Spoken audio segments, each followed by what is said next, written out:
Welcome once again to the glorious Peak District, more specifically Edale, and even more precise than that, the very start of the Pennine Way outside the Old Nag's Head here. So it's that time again. 2013 was the last time I had a go at the Pennine Way, and now the time has definitely come to give it another whirl. So from here in Edale, 258 miles north to Kirkyettam, I've planned around about 15 or 16 days. I've got a few days spare just in case, and it's going to be an amazing adventure. So let's see what happens. Let's do it.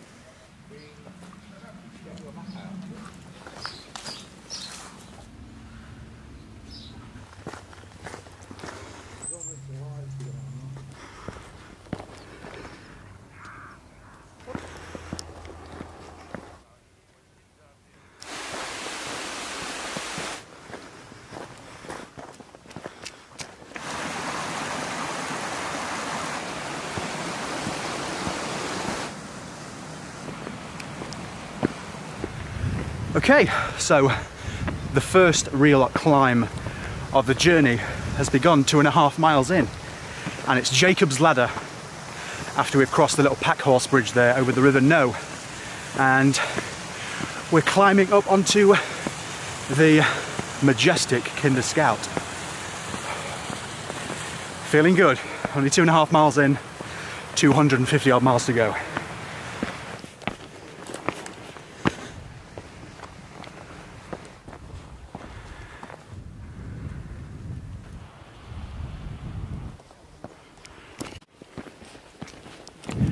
We're almost at the top now, heading towards Kinder Low, and the trig point there looks glorious.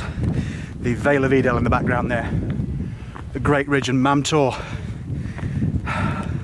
Feels like I'm walking away from home. I did consider doing it the opposite way around, but as this is the prescribed route, south to north, and it keeps the weather at the back, in theory, I thought I'd do it this way. Glorious. Come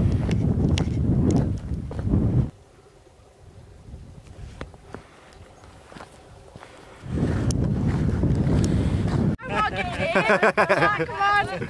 Nice to meet you all. Yeah. And you as well. So we're here at the trig at Kinder Low, and it's official. I think it's written into law that you have to touch a trig point if it's nearby. So next stop, lunch at Kinder Downfall. So we're on the western edge of Kinder now, and we've got Kinder Reservoir and Mermaid's Pool. We've now arrived at the spectacular Kinder Downfall. There's a bit of water going down it today. If the wind's coming from the right direction, from the west, the waterfall goes backwards and it goes uphill. You get very wet as you walk across the top there. Try and find a nice spot for lunch on the northern side, I think.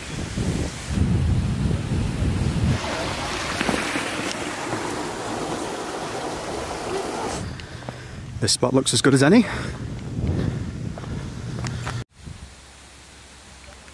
Just had a quick 10-15 minute stop. I'm going to carry on. Making good progress across the western edge now. At Kinder Low, I met a family that watched the videos. I've just met a couple of guys back then as well, and a couple of people at the Downfall. I suppose this is my area of upload, so but it's always great to meet people that watch the videos, and they're all lovely, especially the family that I met at Kinder Low. Thank you for the encouragement.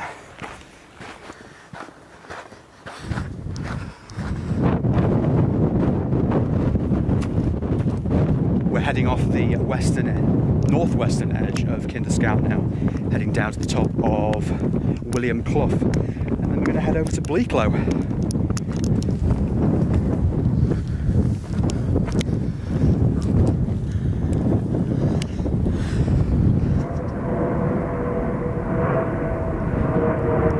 The northern edge of Kinder is looking fantastic. As I mentioned earlier at the start, the last time I attempted the Pennine Way was 2013, and I did it with my friend Chris. It didn't quite go to plan. I'll elaborate more as we get further down the trail as the days go on, but it was April.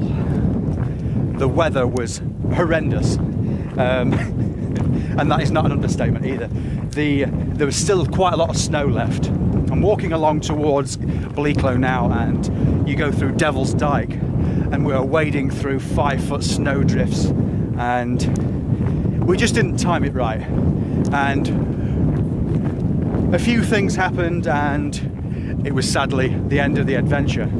So this time I'm doing it differently. We camped last time. We wild camped for the first 4 or 5 nights and stayed on campsites in Hordon and Ribblesdale, and we carried all our food. So this time I'm going no expense spared.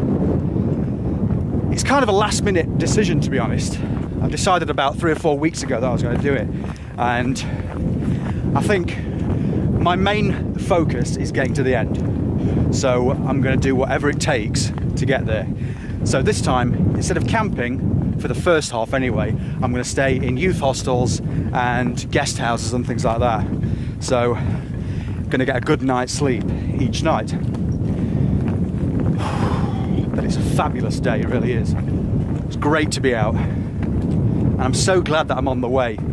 I've been going over things in my head about it over the last few weeks, and I just wanted to get moving. So here I am, and here we go.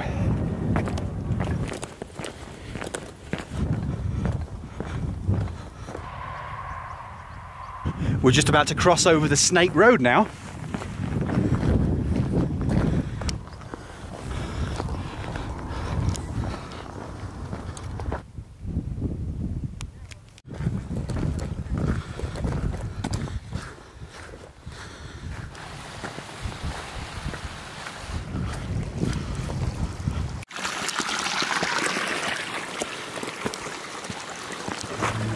I'm just navigating the rather wet section up towards the summit of Bleaklow. Going good. We're about 12 miles in, something like that, 4 hours in time, and got plenty of time to get where I need to be. I'm heading to Crowden, so another 4 or so miles.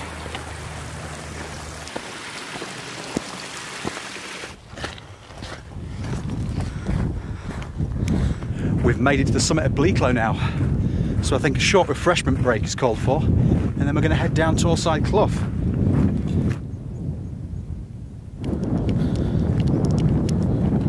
There's Manchester city centre right in the distance there.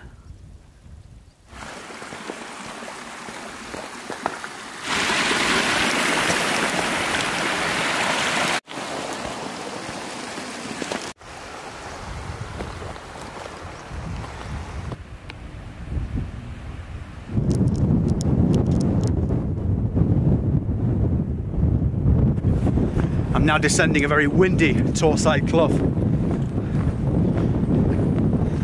Fabulous views across to the other side of the valley, and tomorrow's route up Crowden towards Black Hill.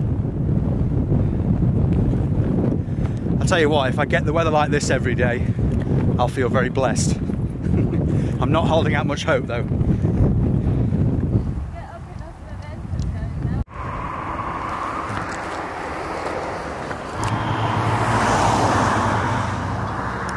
And here we are at the end of day 1 at the old house, Torside B&B. Quite looking forward to a shower. Do you know what? That makes a huge difference. You know, because we're wild camping last time and washing in rivers. Being able to have a shower makes a huge difference to my morale. Let's go and check in. Really impressed. The facilities are absolutely fantastic. So I'm going to get some food and a coffee, I think, and then relax. Nice view out the window.